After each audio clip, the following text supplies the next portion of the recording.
ఎంత సైజ్ వంకాయ ఎక్కడ దొరికిద్దో మీకు తెలుసా? తెలిస్తే కమెంట్ చేయండి. మాకైతే మా నైబర్ ఇచ్చారు. సరే కానీ ఇప్పుడు నేను చూపించే ప్రోడక్ట్ అవసరం లేదు అనే వాళ్ళే ఉండరు.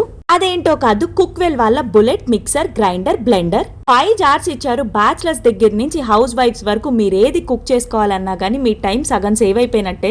మార్నింగ్ లెగిస్తే ఎవరింట్లో అన్న మ్యాండేటరీగా ఉండాల్సింది ఏంటంటే చట్నీ. 2 minutes లో అలా చేసుకుంటే అయిపోయింది. నేను అసలు ఎక్స్పెక్ట్ చేయలేదు ఇంత మంచిగా వర్క్ చేసిద్దని. జెన్యూన్ రివ్యూ ఇస్తున్నాను, చాలా బాగుంది. ఇంకా ఆఫీస్కి వెళ్ళేటప్పుడు చాలా మంది స్మూతీ చేసుకోవాలనుకుంటారు. నేనైతే గోవాలో కొంచెం సాల్ట్ అండ్ షుగర్ వేసి వాటర్ తో చేసుకుంటున్నాను.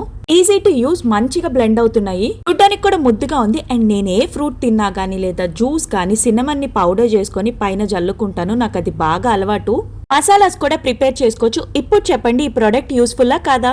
ఫైనల్లీ నా బద్దకానికి ఫేవరెట్ జార్ ప్రిపేర్ చేసుకున్నాక జస్ట్ క్యాప్ పెట్టుకొని తీసుకెళ్లిపోవడమే. ఇవి నేను ట్రస్ట్ వర్తి మార్కెటింగ్ పేజ్ నుంచి తీసుకున్నాను. డీటెయిల్స్ ఇచ్చా. To follow. Bye bye.